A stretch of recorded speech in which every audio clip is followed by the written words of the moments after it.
তাকে crimes against হিউম্যানিটির অপরাধে বিচারে আনা।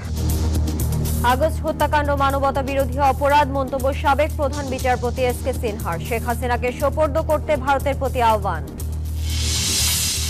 কড়া নিরাপত্তায় দেশের বিভিন্ন হাসপাতালে চলছে জরুরি চিকিৎসা কার্যক্রম। ঢামেকে হামলায় জড়িতদের দ্রুত আইনের আওতায় আনার দাবি।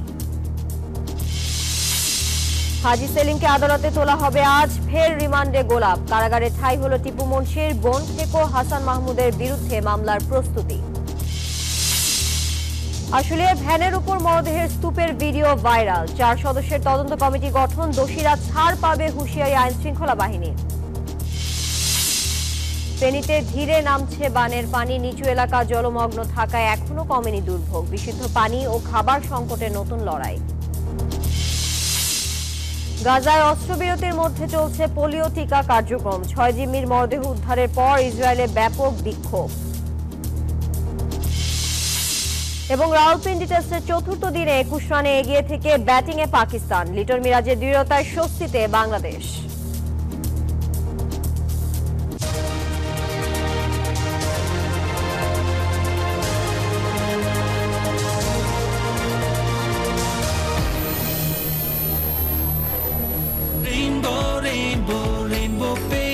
Rainbow Paints, the color of joy.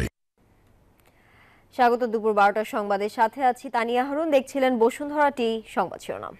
শব্দের আরেক নাম, একদম ইউনিক স্ট্রাকচারাল ডিজাইনের কসমিক ডোর। এর ওয়াল থিকনেস ও রিপ থিকনেস বেশি থাকায় থেকে 50 বছরেরও বেশি। কসমিক ডোর, নিশ্চিন্তে 50 বছর।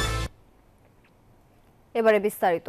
আগস্ট হত্যাকাণ্ডকে মানবতা বিরোধী অপরাধ আখ্যায়িত করে আন্তর্জাতিক অপরাধ ট্রাইব্যুনালে শেখ হাসিনার বিচার করার পরামর্শ দিয়েছেন সাবেক প্রধান বিচারপতি এসকে সিনহা।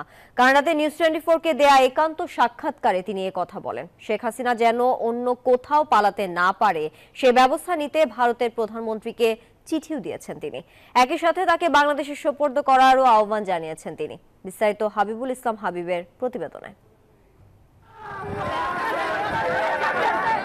জুলাই থেকে 5 আগস্ট স্বৈরাচার শেখ হাসিনার পতনের আন্দোলনে সারা দেশে 1000-এরও বেশি মানুষ প্রাণ হারিয়েছেন। পঙ্গু হয়েছেন কয়েক হাজার সাধারণ মানুষ।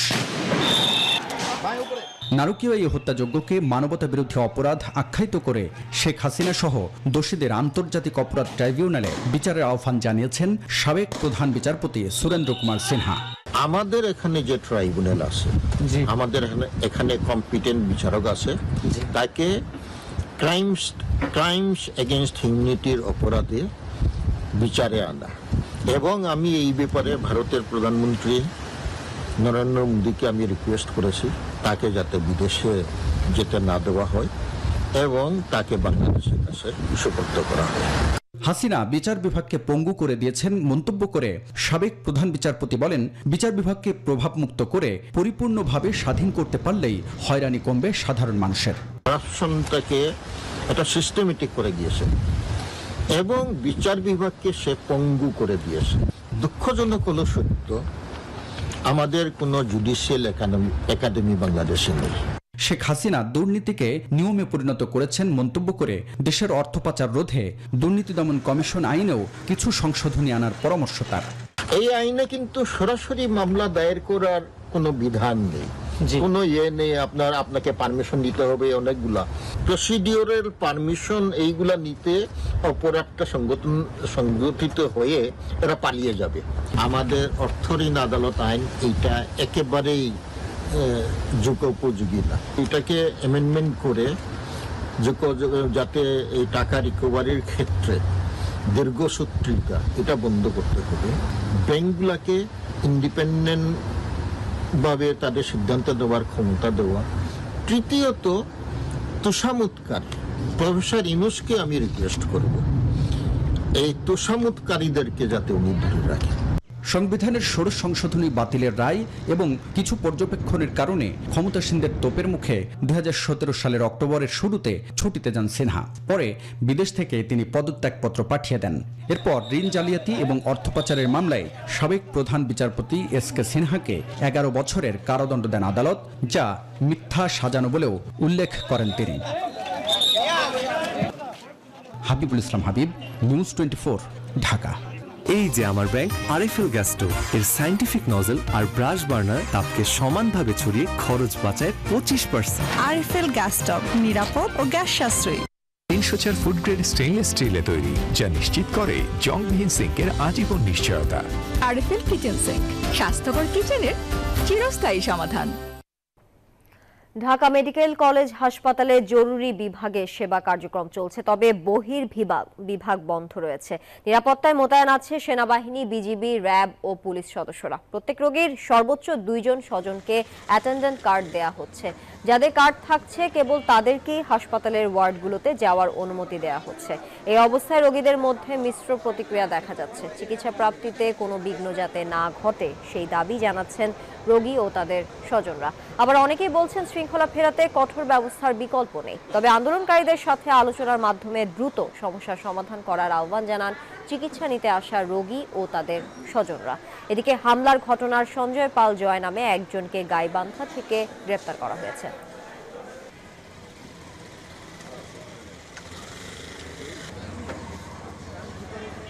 দর্শক, এই বিষয়ে বিস্তারিত জানাতে ঢাকা মেডিকেল থেকে সরাসরি যুক্ত হচ্ছেন সহকর্মী জুবায়ের সানি। যুক্ত হচ্ছি তার সঙ্গে। সানি, জরুরি বিভাগে তো সেবা কার্যক্রম চলছে, চিকিৎসকদের সাথে নিশ্চয়ই কথা বলেছেন, কি বলছেন তারা, বিস্তারিত জানাবেন।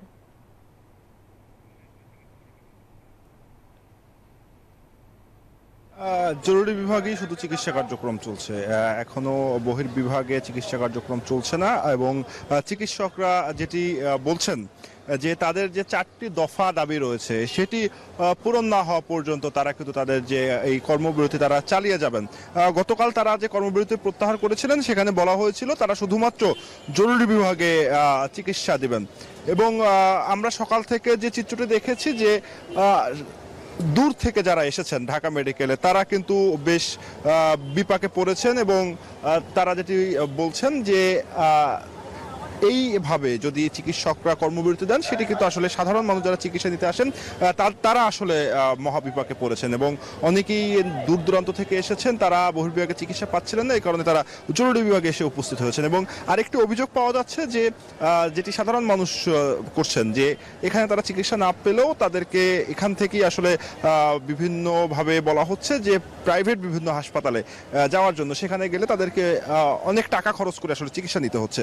তো এই মোটামুটি যে অবস্থা এবং যে 4টি দাবিতে তারা আন্দোলন করছে তার মধ্যে কিন্তু একটি দাবি তাদের ইতিমধ্যেই বলা যায় যে পূরণ করা হয়েছে। কারণ আমরা দেখেছি সকাল থেকে যে আইন শৃঙ্খলা বাহিনীর বিপুল সংখ্যক সদস্য এখানে মোতায়েন করা হয়েছে, সেনাবাহিনীর সদস্যরা রয়েছেন, বিজিবি সদস্যরা রয়েছেন, তাদের নিরাপত্তা নিশ্চিত করা হয়েছে। এবং আসামিদের গ্রেপ্তারের বিষয়ে ইতিমধ্যেই আপনি যেমনটি সংবাদে বলছিলেন যে গাইবান্ধা থেকে একজনকে গ্রেপ্তার করা হয়েছে, গ্রেপ্তার প্রক্রিয়াও চলছে। এখন যত দ্রুত সম্ভব যেন চিকিৎসকরা তাদের কার্যক্রমে ফিরে আসেন এবং চিকিৎসা সেবা প্রদান করেন সেই দাবি কিন্তু সাধারণ রোগীদের, এবং সেই দাবি তারা জানাচ্ছেন। তো তা নিয়ে এই ছিল আমার কাছে ঢাকা মেডিকেল থেকে সর্বশেষ তথ্য। জুবায়ের, আপনাকে ধন্যবাদ যুক্ত থাকার জন্য। বিজলি কেবলস যে কোনো স্থাপনার বৈদ্যুতিক সংযোগকে রাখে নিরাপদ। এর স্কিন কোটেড ইনসুলেশন সম্পূর্ণ ফায়ার রিটার্ডেন্ট, তাই বিজলি কেবলস নিজেই নিজেকে নেভায়। বিজলি কেবলস, নিরাপদ আজীবন। এদিকে স্বাভাবিকভাবেই চলছে রাজশাহী মেডিকেল ও চট্টগ্রাম মেডিকেল কলেজ হাসপাতালের চিকিৎসা কার্যক্রম। হাসপাতাল কর্তৃপক্ষ চিকিৎসকদের লাঞ্ছিত করার ঘটনার নিন্দা জানালেও কর্মবিরতি পালনের কোনো সিদ্ধান্ত নেয়নি। তবে প্রকৃত দোষীদের আইনের আওতায় আনার দাবি জানান চিকিৎসকরা। অন্যান্য বিভাগীয় শহরেরও চিকিৎসা কার্যক্রম স্বাভাবিক হচ্ছে ধীরে ধীরে।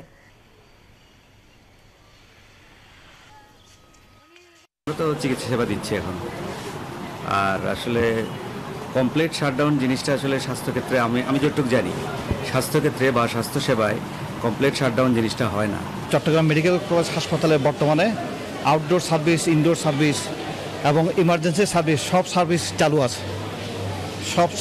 চালু আছে। আর স্ট্রাইকে আর আনসার এবং পুলিশ, গতকাল আমি ডিজি আনসারের সাথে এবং পুলিশ কমিশনের সাথে কথা বলে আনসারদের সংখ্যা বৃদ্ধি করেছে এবং পুলিশদের সংখ্যা বৃদ্ধি করাইছে।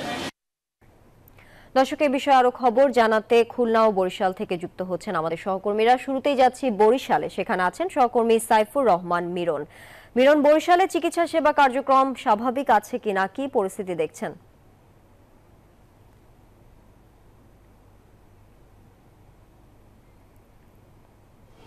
ধন্যবাদ আপনাকে। আপনি জানেন যে ঢাকা মেডিকেলের যে বা চিকিৎসকদের উপর যে হামলার ঘটনা, সেই ঘটনার প্রভাব কিন্তু বরিশাল শেরেবাংলা মেডিকেল কলেজ হাসপাতালেও পড়েছে। গতকালকে চিকিৎসা সেবা স্বাভাবিক থাকলেও আজকে কিন্তু চিকিৎসা সেবা ব্যাহত হচ্ছে। অর্থাৎ এই মুহূর্তে আমি আছি আউটডোরে, শেরেবাংলা মেডিকেল কলেজ হাসপাতালের আউটডোরে কিন্তু টিকিট কাউন্টারগুলো সব বন্ধ আছে এবং চিকিৎসকরা, মিড লেভেলের চিকিৎসক ও ইন্টার্ন চিকিৎসকরা তারা কিন্তু চিকিৎসা সেবা বন্ধ করে তারা এই মুহূর্তে পরিচালকের রুমে অর্থাৎ রুদ্ধদ্বার বৈঠক করছেন এবং সেখানে গণমাধ্যম কর্মীরা কিছু সময় ছিল, পরে তাদেরকে বের হয়ে যেতে বলছেন। তারা রুদ্ধদ্বার বৈঠক করছেন, বৈঠকের পরে জানা যাবে যে অবস্থা কী। কিন্তু এই মুহূর্তে আউটডোরে কিন্তু কোনো চিকিৎসা সেবা নেই।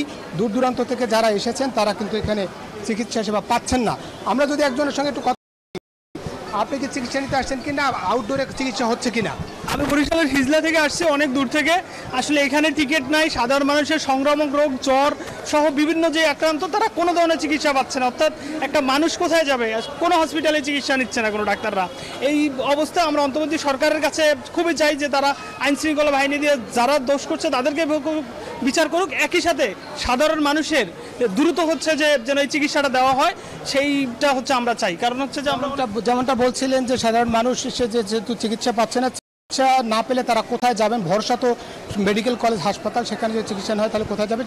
দ্রুত যারা এই হামলার সঙ্গে জড়িত তাদের দৃষ্টান্তমূলক শাস্তি দেওয়া হোক, একই সঙ্গে যেন চিকিৎসা সেবা স্বাভাবিক হয় তারা দাবি করেছেন এবং চিকিৎসক বৈঠকে বসেছেন। বৈঠকের পরে জানা যাবে পরবর্তী সিদ্ধান্ত। এই ছিল আমার কাছে বরিশাল শেরেবাংলা মেডিকেল কলেজ হাসপাতাল থেকে চিকিৎসা সেবার সবশেষ খবর। একই খবর জানতে এখান থেকে চলে যাব খুলনায়। খুলনায় আছে আমাদের আরেক সহকর্মী শামসুজ্জামান শাহিন জানাবেন খুলনার খবর।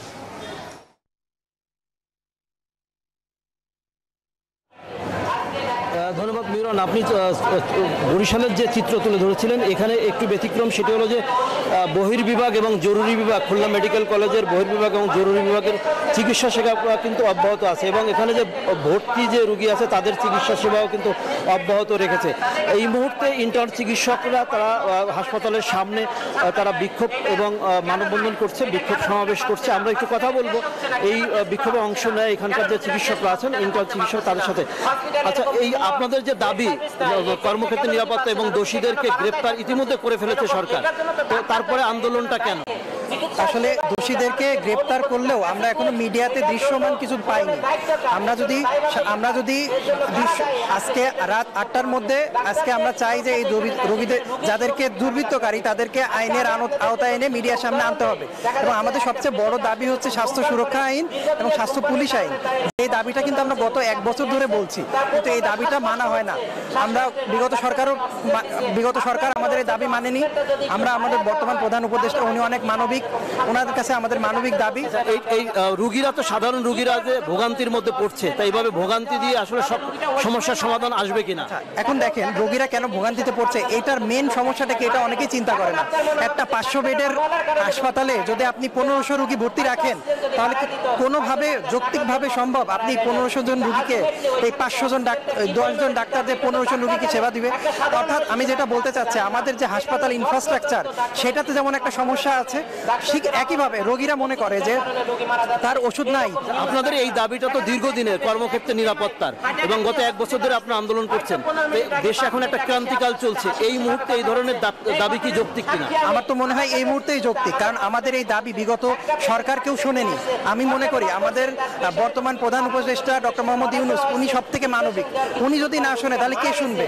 ওনাদেরকে শোনানোর জন্যই আমরা এসেছি। আমরা কিন্তু প্রথমে এরকম ভায়োলেন্ট হইনি, আমরা কিন্তু প্রথমে আমাদের স্বাভাবিকভাবে সব জায়গায় বলার চেষ্টা করেছি, স্মারকলিপি দিয়েছি, আপনাদের সাংবাদিকের মাধ্যমেই বলেছি, কিন্তু কেউ শুনেনি। এবং বিগত আপনাকে ধন্যবাদ।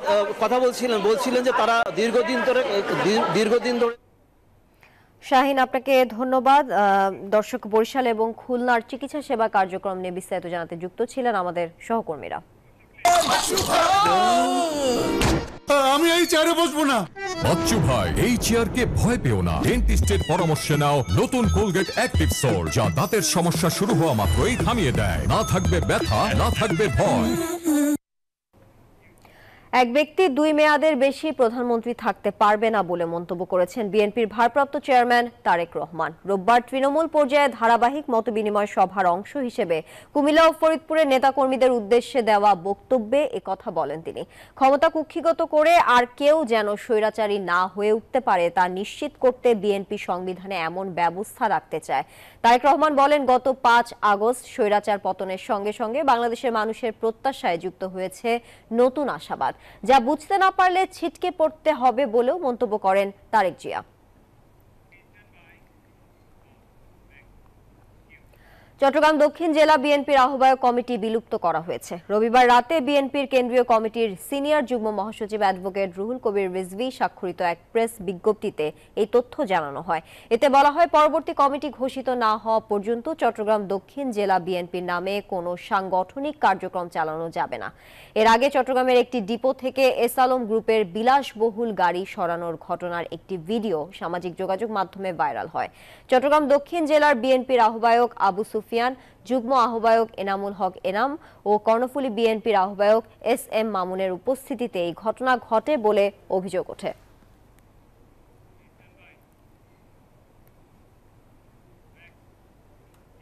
ঢাকা 7 আসনের সাবেক সংসদ সদস্য হাজী মোহাম্মদ সেলিমকে গ্রেফতার করেছে আইন শৃঙ্খলা রক্ষাকারী বাহিনী।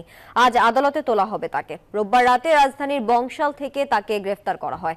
কোটা সংস্কার আন্দোলনের সময় শিক্ষার্থীদের তোপের মুখে পড়েন হাজী সেলিম, পরে হাসপাতালে গিয়ে আশ্রয় নেন। এর আগে অবৈধ সম্পদ অর্জনের অভিযোগে দুর্নীতি দমন কমিশনের মামলায় 2008 সালে 13 বছরের সাজা হয় তার। তবে 2022 সালে এই সাজা কমিয়ে 10 বছর করে হাইকোর্ট।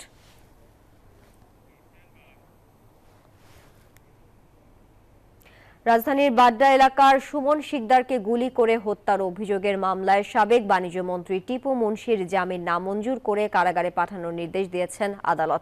সকালে ঢাকা মেট্রোপলিটন ম্যাজিস্ট্রেট মোহাম্মদ মেহেদী হাসানের আদালত এই আদেশ দেন। সকাল 7টায় 4 দিনের রিমান্ড শেষে তাকে আদালতে হাজির করে মামলার তদন্ত শেষ না হওয়া পর্যন্ত কারাগারে আটক রাখার আবেদন করেন বাড্ডা থানার উপপরিদর্শক মোহাম্মদ রেজাউল আলম। অন্যদিকে বৈষম্য বিরোধী ছাত্র আন্দোলনের সময় পোশাক শ্রমিক রুবেল হত্যার অভিযোগে রাজধানীর আদাবর থানার মামলায় গ্রেফতার আওয়ামী লীগের প্রচার ও প্রকাশনা সম্পাদক আব্দুস সোবহান গোলাপকে ফের 3 দিনের রিমান্ড দিয়েছেন একই আদালত। গত 25 আগস্ট রাজধানীর পশ্চিম নাখালপাড়া থেকে গোলাপকে গ্রেফতার করা হয়।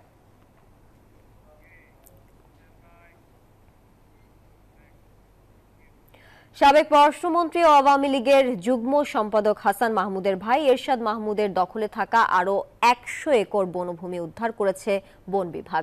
এ নিয়ে টানা 4 দিনের অভিযানে দখলে থাকা মোট 200 একর বন উদ্ধার হলো। এ নিয়ে মামলার প্রস্তুতি চলছে। সচেতন মহল বলছে, দখলদারের বিরুদ্ধে কঠোর ব্যবস্থা নেওয়ার সময় এখন। নয়ন বড়ুয়া জয়ের রিপোর্ট, ক্যামেরায় ছিলেন রতন দাস। 2009 সালের পর থেকে সাবেক পররাষ্ট্রমন্ত্রী ও আওয়ামী লীগের যুগ্ম সম্পাদক হাসান মাহমুদের প্রভাব কাটিয়ে বন বিভাগের মালিকানাধীন একের পর এক পাহাড় থেকে শুরু করে জলাশয়, সমতল ভূমি দখল করতে থাকেন তার ছোট ভাই এরশাদ মাহমুদ। দখল করা এসব জমিতে তিনি গড়ে তোলেন পর্যটন কেন্দ্র, বাংলো, বাগান, গয়াল, গরুর খামার সহ নানা স্থাপনা। বিভিন্ন জলাশয় দখলে নিয়ে শুরু করেন মাছ চাষ। শুধু খুরশিয়া রেঞ্জের 4টি বনবিটের অধীনে প্রায় 212 একর জমি দখল করেছিলেন এরশাদ মাহমুদ। দীর্ঘ 16 বছর পর এসব জমি ফিরে পেল বন বিভাগ। রাঙ্গুনিয়ার বিভিন্ন এলাকায় অভিযান চালিয়ে সব জমি উদ্ধার করা হয়েছে। যদিও এই সুযোগে এখানে লুটপাট চালায় দুর্বৃত্তরা, নিয়ে যায় শতাধিক গরু ও খামারের নানা অবকাঠামো। ওনাদের ছিল না, আগে রিজার্ভ ছিল, ওই যেগুলো হাগসে ছিল এগুলো কিনে লইছে। ওদের অনেক পাওয়ার ছিল এখানে সুখবিলাসে, বা বিশেষ করে দক্ষিণ রাঙ্গুনিয়াতে। এদের উপর কেউ কথা বলতে পারতো না। বন বিভাগ জানায় জমি উদ্ধারে 2023 সালে জেলা প্রশাসকের কাছে চিঠি দেওয়া হয়েছিল। হাসান মাহমুদের রাজনৈতিক প্রভাবের কারণে মামলা করা যায়নি। সাবেক পররাষ্ট্রমন্ত্রীর ভাই এরশাদ মাহমুদ তারই দখলে ছিল, সে এলাকায় থাকতো সেই এগুলো বাগান, রেস্ট হাউস, রেস্টুরেন্ট, গোয়াল ফার্ম, পুকুর, মহিষের চারণভূমি, আমাদের জায়গা দখল করে তার এগেনস্টে মামলা হবে। দখলদারদের দ্রুত আইনের আওতায় আনার দাবি জানিয়েছে সচেতন মহল। বন বিভাগের হোক বা যে কোনো রাষ্ট্রীয় তথা জনগণের সম্পত্তি যারা লুট করেছে প্রত্যেকে আইনের আওতায় আনতে হবে।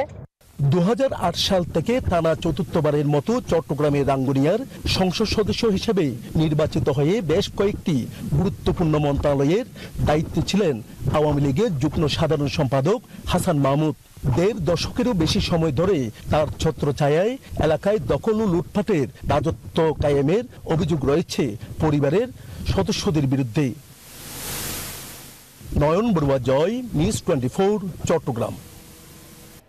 দুপুর 12টার সংবাদে বিরতি নিচ্ছি, ফিরছে আরো খবর নিয়ে, সাথেই থাকুন।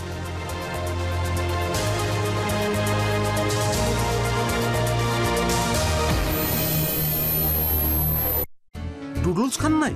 তাহলে তো নুডলসই খান নাই। নুডলস খান নাই তো নুডলসই খান নাই।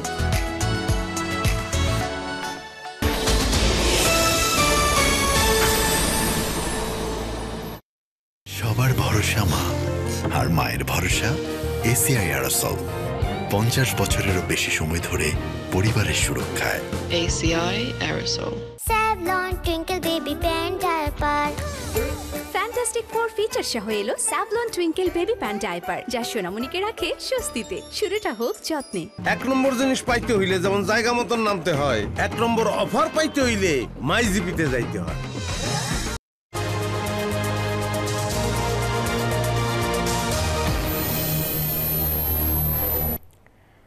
স্বাগত, আরো একবার দেখছেন দুপুর 12টার সংবাদ। বিডিআর হত্যাকাণ্ডের পুনঃ তদন্ত ও ন্যায় বিচার প্রক্রিয়া শিগগিরই শুরু করা হবে বলে জানিয়েছেন স্বরাষ্ট্র উপদেষ্টা অবসরপ্রাপ্ত লেফটেন্যান্ট জেনারেল জাহাঙ্গীর আলম চৌধুরী। সোমবার সচিবালয়ে সাংবাদিকদের সঙ্গে আলাপকালে উপদেষ্টা এই কথা জানান। সরকার জনগণের অধিকার, সুশাসন ও ন্যায় বিচার প্রতিষ্ঠায় বদ্ধপরিকর। শুধু স্বরাষ্ট্র উপদেষ্টা হিসাবে নয়, একজন সাধারণ নাগরিক ও সেনাবাহিনীর প্রাক্তন সদস্য হিসেবে আমি বিডিআর হত্যাকাণ্ডের ন্যায় বিচার চাই। সঠিকভাবে এই হত্যাকাণ্ডের পূর্ণ তদন্ত ও ন্যায় বিচার প্রক্রিয়া শীঘ্রই শুরু করা হবে।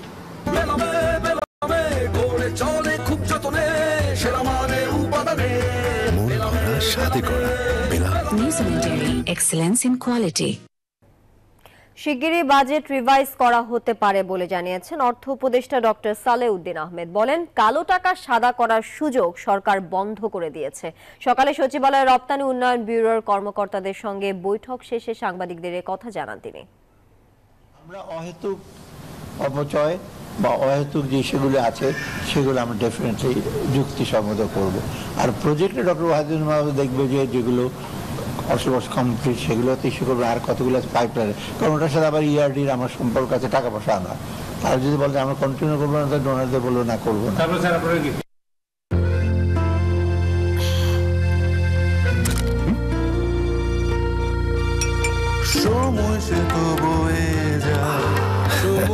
এভাবে সময় পাল্টে যায়, কিন্তু ডিপ্লোমা সে একই স্বাদে একই মানে যুগ যুগ ধরে রয়ে যায়।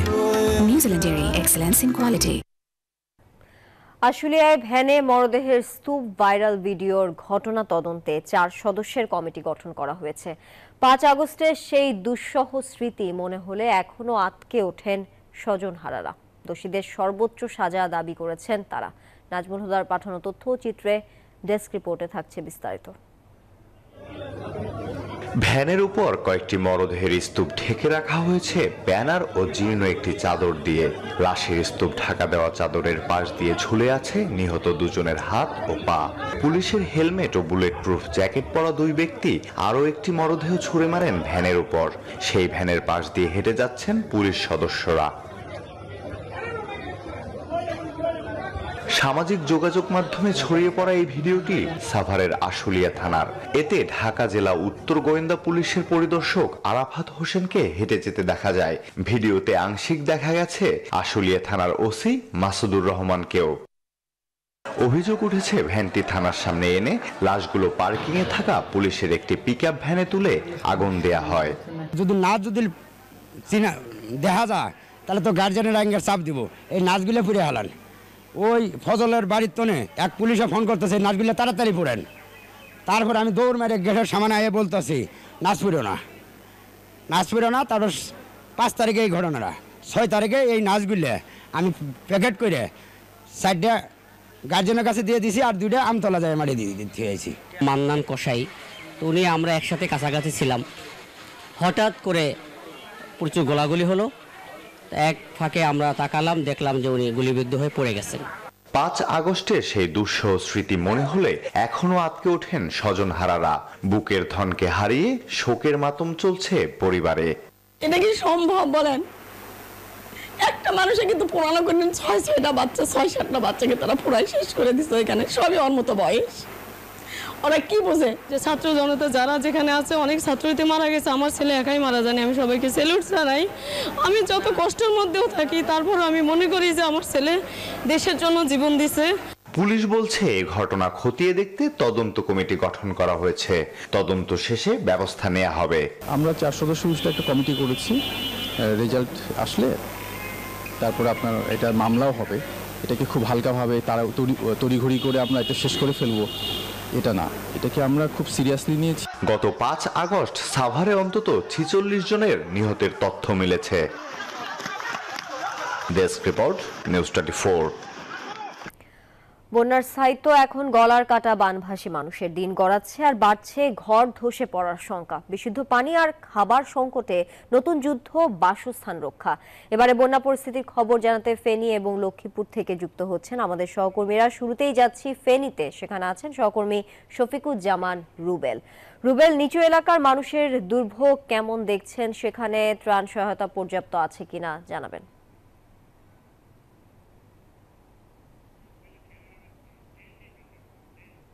আপনাকে ধন্যবাদ। আমি এই মুহূর্তে ফেনীর পরশুরামের দুভা চার এলাকায় রয়েছি। আপনি দেখতে পাচ্ছেন যে আমার পেছনে যত দূরে চোখ যায় এটা কিন্তু আবাদি জমি। এখানে মৌসুম ভিত্তিক ফসল চাষ করা হয়। এইটা ছিল ধানের মৌসুম। আমরা যখন এখানে আসলাম এই এলাকার কিছু লোকজন আমাদেরকে বলছিলেন যে আপনারা তো শুধু ক্ষয়ক্ষতি দেখাচ্ছেন, মানুষের ঘর বাড়ি জিনিসপত্র এগুলো ধ্বংস হয়ে গেছে, কিন্তু সবচেয়ে বড় যেই ক্ষয়ক্ষতির পরিমাণ সেটা হচ্ছে মানুষের রুজি রুটির জায়গা। যেমন যারা কৃষক, যারা ফসলি জমিতে উপর নির্ভরশীল ছিলেন, সেই মানুষগুলো কিন্তু একদম নিঃস্ব হয়ে গেছে। এই এলাকার যত দূরে আমরা আশেপাশে যত ফাঁকা জায়গা দেখি সব জায়গায় মূলত এই মৌসুমে ধান চাষ হতো। তারা ধানের চারা রোপণ করেছিল। মোটামুটি ধানের চারা ফলনের সময় চলে এসেছিল, তখন এই হঠাৎ বানের জল এসে কিন্তু সব একদম ভাসিয়ে নিয়ে গেছে এবং কয়েকদিন পানি স্থায়ী থাকার কারণে কিন্তু বাকি যতটুকু ছিল তাও পচে একদম শেষ হয়ে গেছে। তো ক্ষয়ক্ষতির পরিমাণ যদি বলি তানিয়া, সেটা আপনাকে আসলে বলে বোঝানো সম্ভব না যে পরশুরাম এবং ছাগলনাইয়া তাছাড়া ফুলগাজী এই অঞ্চলের ক্ষয়ক্ষতির পরিমাণ কিন্তু চরম আকার ধারণ করেছে বন্যা পরবর্তী স্থানে। এবং বাসাবাড়ি থেকে শুরু করে তাদের দৈনন্দিন জীবন অতিবাহিত কীভাবে করবেন সেটা একটা বড় চ্যালেঞ্জের সম্মুখীন তারা হচ্ছেন। আর ত্রাণ সহায়তার কথা যদি বলি, ত্রাণ আসছে, মানুষ দিচ্ছেন, শুকনো খাবার, ভারী খাবার এখন দেওয়া শুরু হয়েছে, কিন্তু মানুষকে ঘুরে দাঁড়ানোর জন্য তার যে দৈনন্দিন চাহিদা পূরণ করার জন্য তার যে কর্মক্ষেত্র সেটা নিশ্চিত করা অত্যন্ত জরুরি। তো সব মিলিয়ে এই ছিল। পরশুরাম থেকে আমাদের আরেক সহকর্মী রয়েছেন লক্ষ্মীপুরে, হাসান ওয়ালি, তিনি জানাবেন সেখানে বন্যা পরিস্থিতি।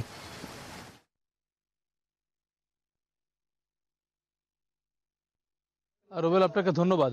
লক্ষ্মীপুরের যে এলাকাগুলো মূলত একটু উঁচু এলাকা বলা চলে, সেসব জায়গা থেকে এখন পর্যন্ত কিন্তু পানি নেমে গেছে এবং পানি নামার সঙ্গে সঙ্গে আসলে যেই বন্যার যে ক্ষতচিহ্ন সেটি কিন্তু আসলে ভেসে উঠছে। আপনি দেখছেন আমি যেই জায়গাটিতে দাঁড়িয়ে রয়েছি এটি ভবানীগঞ্জ ইউনিয়ন লক্ষ্মীপুর সদর উপজেলার, এবং সেখানে কিন্তু যে ভিটে বাটি সবকিছু কিন্তু আসলে আলাদা করে রাখা হচ্ছে, অর্থাৎ এখানে যে টিন, বাড়ির টিন সহ অন্যান্য যে আসবাবপত্র রয়েছে ঘর বাঁধার জন্য সবকিছু কিন্তু আলাদা করে রাখা হচ্ছে এবং তুলনামূলক এই জায়গাটি কিছুটা উঁচু হওয়ার ফলে আশেপাশে যাদের বাড়িঘর ভেঙে গেছে, এই এলাকায় যেহেতু অনেক বেশি খাল নদীর এলাকা, ওয়াবদা খাল রয়েছে পাশে, সে পানি জড়েও কিন্তু অনেক বাড়িঘর ধসে পড়ে গেছে এবং সেসব আসবাবপত্র কিন্তু দেখছি আমরা এখানে যে খাট রাখা, কোথাও শোকেস রাখা এবং যেসব আসবাবপত্র রাখা, এগুলো কিন্তু এক একজন মানুষের স্বপ্ন এবং এই কিন্তু আসলে শেষ সম্বল অনেক পরিবারে। ফলে এইগুলো নিয়ে আসলে আবারও ঘর বাঁধা এবং সেটি কোথায় বাঁধবেন, সেই জায়গাটি এখন কি অবস্থা সেটি নিয়ে কিন্তু সাধারণ মানুষ, এলাকা বানভাসী মানুষের যে দুশ্চিন্তা সেটি কিন্তু আসলে মূল কারণ। আর আপনি যেমনটা আসলে শুরুতে যে ত্রাণের কথা বলছিলেন, সহায়তার কথা বলছিলেন, এলাকার মানুষের কিন্তু আসলে খুব একটা যে ত্রাণ সহায়তা পৌঁছেছে এমনটি না, তবে যেগুলো রাস্তার পাশে রয়েছে তুলনামূলক একটু কাছাকাছি যাতায়াত ব্যবস্থা ভালো, সেসব জায়গায় ত্রাণ সহায়তা পৌঁছাচ্ছে। এখন এই মানুষদের যে দাবি সেটা আসলে মূলত তাদের যে পুনর্বাসন ব্যবস্থা, সেই পুনর্বাসন ব্যবস্থায় তারা আসলে সরকারি বেসরকারি যে সহযোগিতাগুলো সেটি তারা চান। হাসান আলী, আপনাকে ধন্যবাদ। কর্ন, মিল্ক, কোকোনাট আর বাটারের দুর্দান্ত কম্বিনেশনে ইয়াম্মি ক্রাঞ্চি টেস্টের পপার। বেশি ফান নিয়ে এখন 25 গ্রামের বিগ ফান প্যাকেট। দুপুর 12টার সংবাদে পর্যায়ে আবারও বিরতি নিচ্ছি, সাথে থাকুন।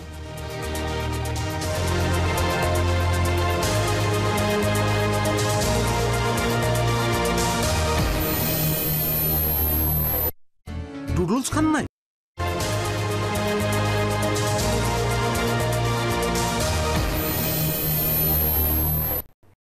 দুপুর 12টার সংবাদে স্বাগত আরও একবার। চট্টগ্রামের বাঁশখালীতে এস আলম গ্রুপের মালিকানাধীন এসএস পাওয়ার প্ল্যান্টে ছুরিকাঘাতে 2 নিরাপত্তা কর্মী মারা গেছে। সোমবার ভোর 4টায় গন্ডামারা এসএস পাওয়ার প্ল্যান্টের ভেতর এই ঘটনা ঘটে। নিহতরা হলেন ফরিদপুর জেলার নগরকান্দা উপজেলার তালমা গ্রামের সরওয়ার আলম এবং রাজবাড়ী জেলার পাংশা উপজেলার জাওয়ারদার গ্রামের রাশেদ জাওয়ারদার। পুলিশ জানায় গন্ডামারা এসএস পাওয়ার প্ল্যান্টে ভোরে চোর ঢোকে। চুরি করে পালানোর সময় নিরাপত্তা কর্মীরা তাদের বাধা দিলে ছুরিকাঘাত করে পালিয়ে যায় তারা। পরে গুরুতর আহত অবস্থায় তাদের বাঁশখালী উপজেলা স্বাস্থ্য কমপ্লেক্সে নিয়ে গেলে কর্তব্যরত চিকিৎসক তাদেরকে মৃত ঘোষণা করেন। এবারে ফার্স্ট সিকিউরিটি ইসলামী ব্যাংক পিএলসি অর্থ বাণিজ্য সংবাদ।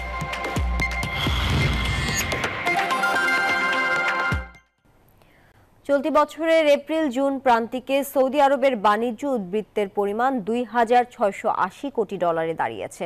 আন্তর্জাতিক বাণিজ্য বিষয়ে দেশটির জেনারেল অথরিটি ফর স্ট্যাটিস্টিক্সের প্রাথমিক প্রতিবেদন থেকে জানা গেছে এই তথ্য। আরাবিয়ান বিজনেস জানায় বছরের প্রথম প্রান্তিকে সৌদির বাণিজ্য উদ্বৃত্ত 2,370 কোটি ডলার ছিল। এই হিসাবে দুই প্রান্তিকের মধ্যে উদ্বৃত্তের ব্যবধান হল 310 কোটি ডলার, যা 13.2% প্রবৃদ্ধির প্রতিনিধিত্ব করে। জুনের শেষ হওয়া প্রান্তিকে সৌদির আন্তর্জাতিক বাণিজ্য 13,370 কোটি ডলার অতিক্রম করেছে। এর মধ্যে রপ্তানিকৃত পণ্যের মূল্য 8,020 কোটি ডলার ছিল, যা সামগ্রিক বাণিজ্যের 60%।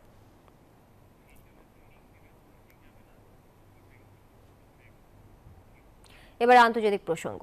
গাজায় অস্ত্রবিরতির মধ্যে চলছে পোলিও টিকা কার্যক্রম। 6 জিম্মির মরদেহ উদ্ধারের পর ইসরায়েলে ব্যাপক বিক্ষোভ। ফিলিস্তিনের গাজা উপত্যকায় চলছে 3 দিনের অস্ত্রবিরতি। চলছে বিশ্ব স্বাস্থ্য সংস্থার পোলিও টিকা কার্যক্রম। এরই মধ্যে উপত্যকাটি থেকে 6 ইসরায়েলি জিম্মির মরদেহ উদ্ধারের পর নেতানিয়াহু প্রশাসনের বিরুদ্ধে ফুঁসে উঠেছেন ইসরায়েলের জনগণ। অবশিষ্ট জিম্মিদের ভাগ্যের জন্য ইরানকে জবাবদিহি করতে হবে বলে জানিয়েছেন মার্কিন সিনেটর লিন্ডসে গ্রাহাম।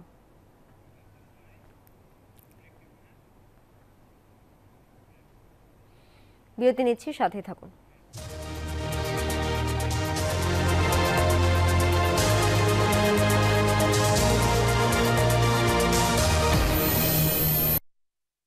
নুডলস খান নাই? তাহলে তো নুডলসই খান নাই। ভাল লাগে।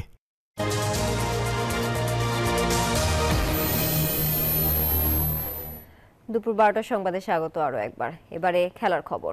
রাওয়ালপিন্ডি টেস্টে বাংলাদেশের বিপক্ষে চতুর্থ দিনের শুরুতে 4 উইকেট হারিয়ে চাপে পাকিস্তান। শেষ খবর পাওয়া পর্যন্ত স্বাগতিকদের সংগ্রহ 6 উইকেটে 108 রান। পাকিস্তানের হয়ে চতুর্থ দিন শুরু করেন সায়েম আইয়ুব ও অধিনায়ক শান মাসুদ।